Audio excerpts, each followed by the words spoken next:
Ouh là là, la partie 5, elle fait peur, hein. La partie 5 du TOEIC, c'est quoi? La partie 5 du TOEIC, c'est tout simplement une phrase avec un trou dedans et plusieurs possibilités. Ici, la première étape, c'est de repérer quel type de question c'est. Est-ce qu'on te demande un mot de vocabulaire? Dans ce cas, ce sera peut-être des synonymes ou pas. Est-ce qu'on te demande un type de mot? Si c'est un adverbe, c'est un côté d'un verbe, puisque l'adverbe décrit la manière, donc l'action, donc le verbe. Si c'est un adjectif, ce sera un côté d'un nom. Si c'est une forme ED, ce sera peut-être un auxiliaire be, si c'est du passif, ou have, si c'est de l'actif, et du participe, en l'occurrence, c'est du perfect.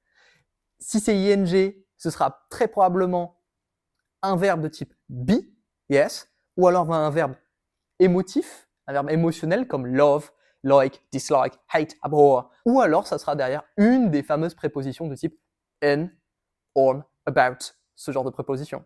Par exemple, to be interested in learning English. Évidemment, s'il s'agit d'une question de verbe, une question de temps, celle que les gens détestent, eh bien tu as la méthodologie des 3 questions.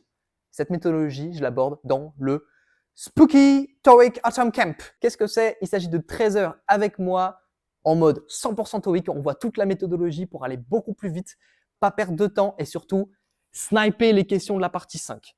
Il s'agit vraiment de gagner du temps et d'être efficace. Les inscriptions sont ouvertes. Tu peux d'ores et déjà t'inscrire. 139 € pour les 13 séances en direct avec moi. Lien dans les commentaires.